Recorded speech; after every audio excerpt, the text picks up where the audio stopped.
As a quick follow-up to this double-sided tape, I've just cut that piece out of in there so I can peel the MDF off, and then I can peel the homemade double-sided tape off, and we end up with a pretty good facsimile of store-bought double-sided tape. Good luck with that.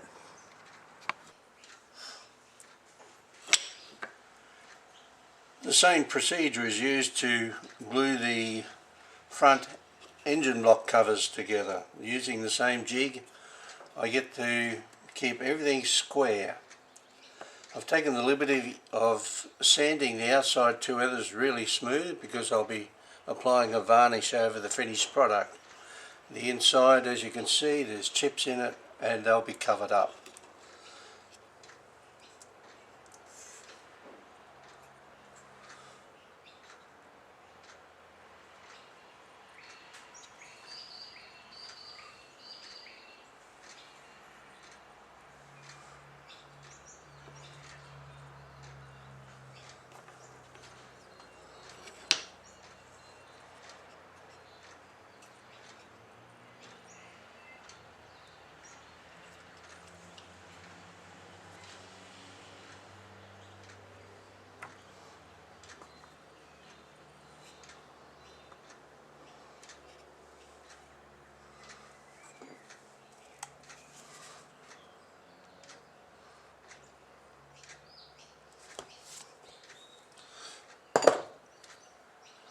What I failed to mention earlier, I use a little piece of scrap pad to put the glue on, to apply it with my fingers.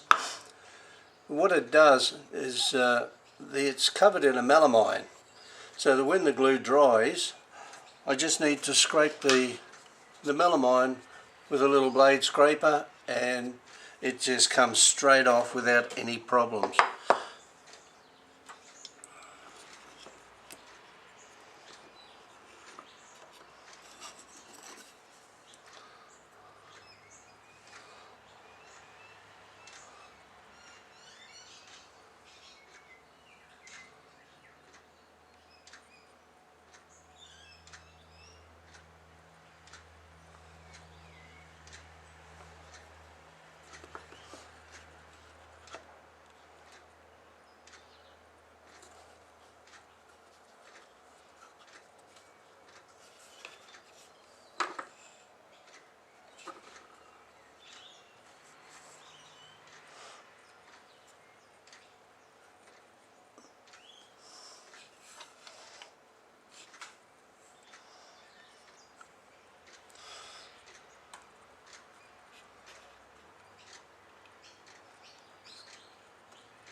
Bit of a doozy trying to get everything just square so that you can set it aside, and that's exactly where it will stay, and the glue will set and it'll be a perfect bond.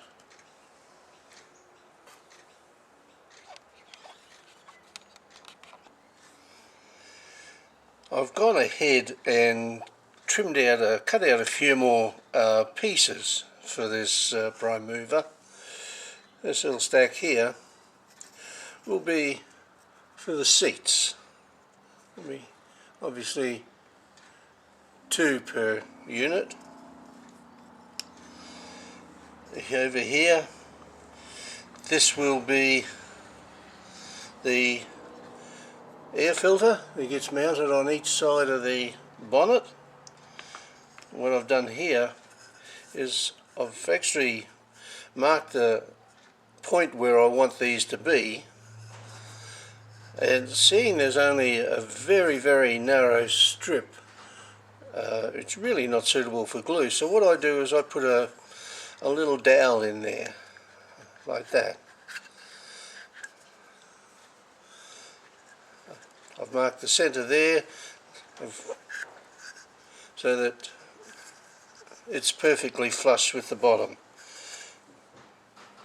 I've sanded the edge on this button cover, this wooden button cover, so we'll sit up flush against the bonnet and will be flush with the barrel all the way around, and they will be, one each side will be the air filter. Moving from there, the exhaust stacks, the bottom plate that goes supposedly into the engine, the top of the stack, and the barrel here. Now what I've done is I've used a centre marker here to mark out the exact centre of these dowels. You can just pick that up there.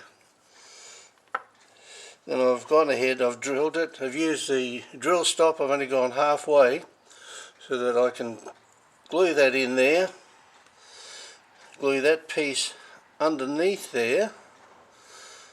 Sorry, that will go there, and that will be the exhaust stack on each side of the cabin. The reason I drilled so deep through here is at this stage I'm not sure what the height is going to be to the top of the cabin, a little bit above it, so that gives me a lot of room to play before I glue it in. I'll just go over and I'll show you the jig I use for drilling.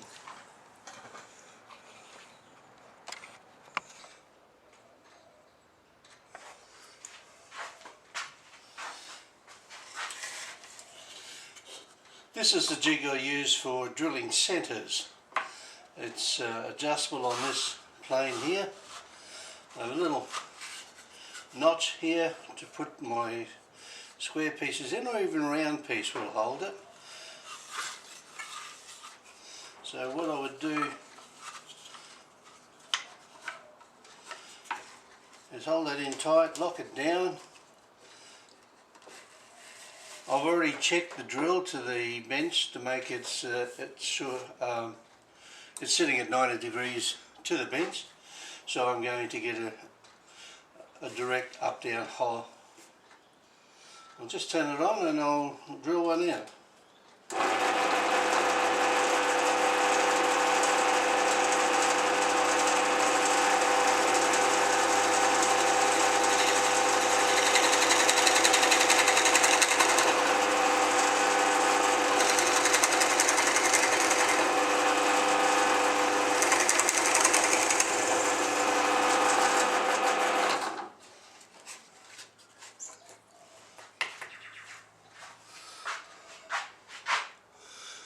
And once again, perfect size, perfectly accurate up and down.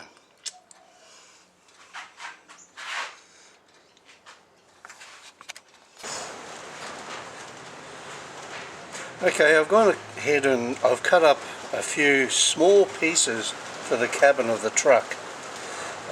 You saw the seats I'd cut out in little pieces the other day. Well, here's the seats now.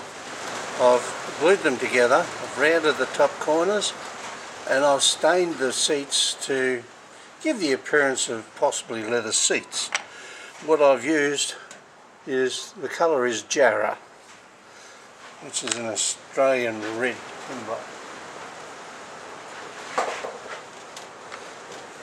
Second to that, this is the front firewall with the roof supports on each side. I've gone ahead and I've sanded down the edges on this for the inside of the dash, and also on these bits, which are the roof supports, angled down as you would have a window mirror, a windscreen in the front. So what I'll do now is I'll go ahead and glue this up, and let's face it, gluing, pretty much anybody can do it. It just takes a little bit of care and thought what you're going to do. Try not to end up with a massive mess.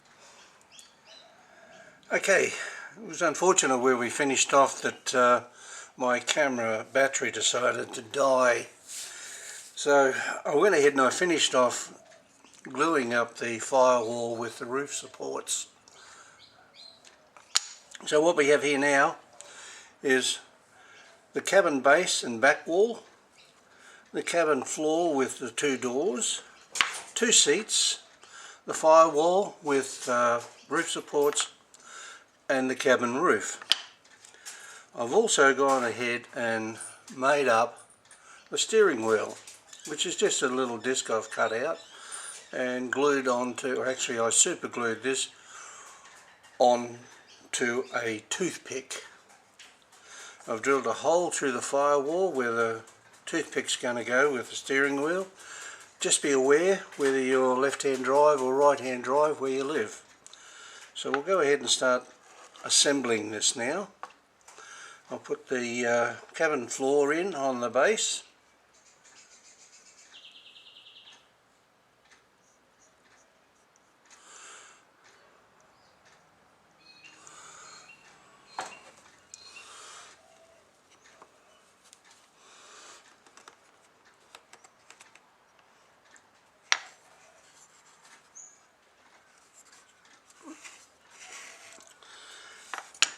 Next we'll go in the two seats.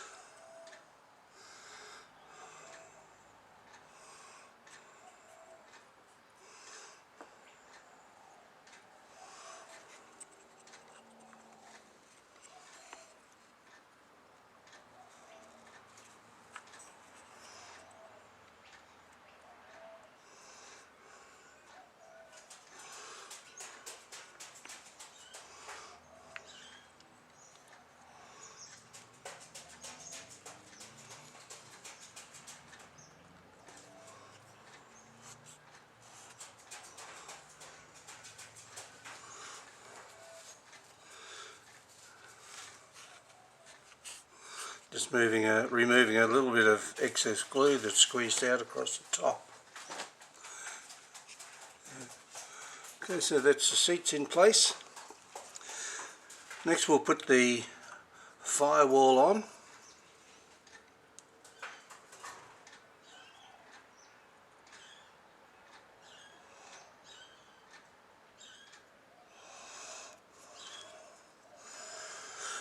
And glue across the bottom.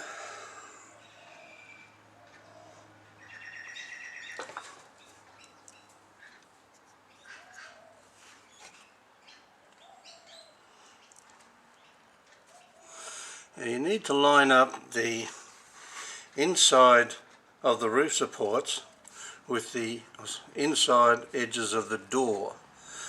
You'll see why this is so in a few minutes. And the next we'll glue in our toothpick steering wheel.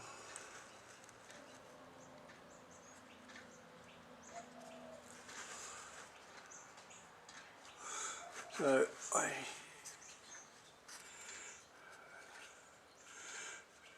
it doesn't matter anything sticks through or how rough this is, because that's all going to be hidden away. So we'll just, of course the next one to do is the roof. I'll just clean up a little bit of excess glue there.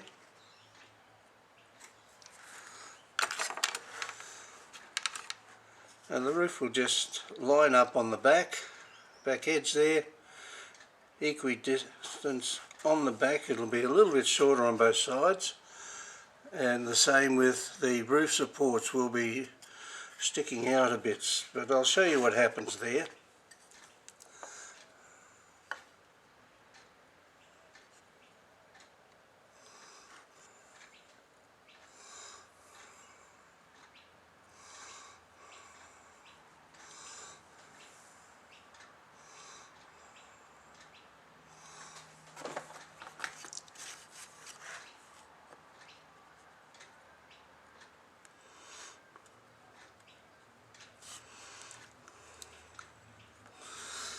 bit of downward pressure, lock it all on,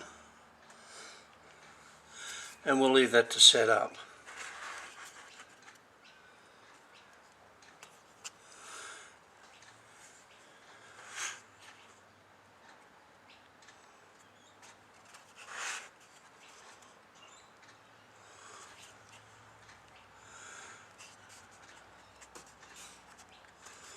Now what will happen here, once this is all set up, I'll take it across to my bandsaw and I'm going to trim the whole cabin in line with these angles on the roof. So it will line up then with the front of the truck. Something like that. And it will all be nice and spick. Okay, so we'll come back when that's all dry, ready to cut.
The next component to put together is the sleeper cabin on the back of the prime mover.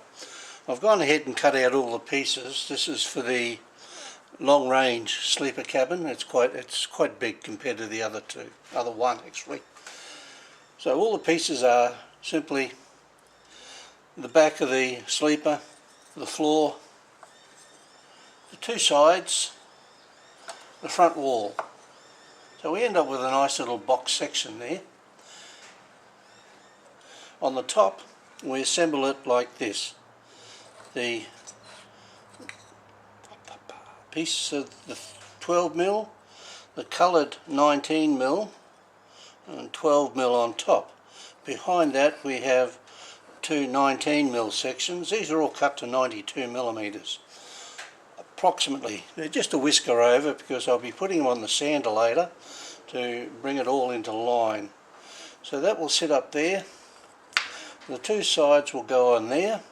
I've gone ahead and I've marked the angle across here. This will be waste, so that when that's all glued together I'll put this through the saw and take that angle off there, which will then give the appearance of the sleeper cabin on an angle, with the darker reddish coloured wood is the sleeper window. So all in all it will look something like this, less that little piece on the side. So I'll just go ahead, I'm just going to glue up this front top section actually, so that I can get it all smooth and come back, sand it and as you can see, some pieces are a little bit oversized, so I'll put it on the sander when it's all glued together to get that down flush and finish assembling it. I don't think you need instructions on how to do gluing, so I'll just turn off the camera now and I'll carry on. I'll come back later.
Okay, following on from yesterday when I set up the pattern to cut these mudguards out on the scroll saw, here's the result.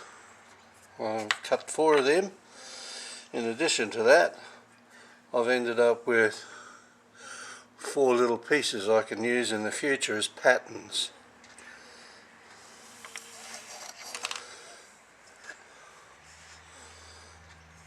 The engine shroud, the bonnet and the radiator, the front of the truck, is I've rounded off all the edges, the leading edges. The bonnet, the radiator, I haven't shown you how I made that yet, so I'll do that now.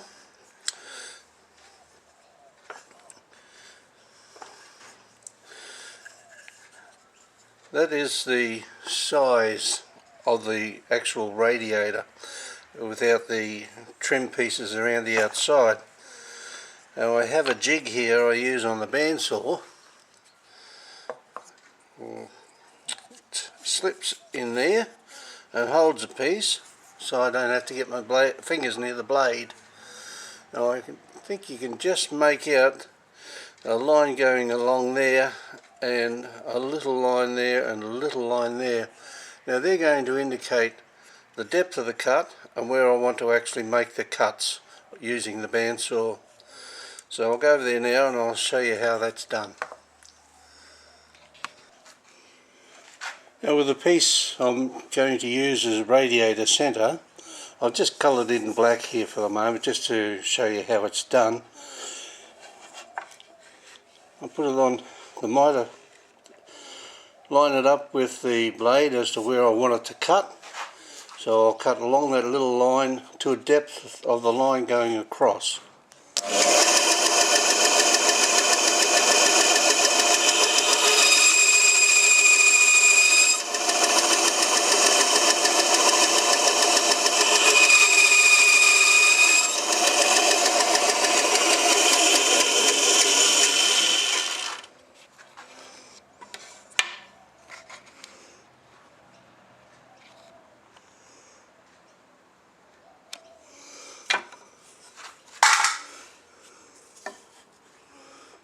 Just got to line this up so that you can actually see the lines coming down, the cuts against the black background. It's not the best.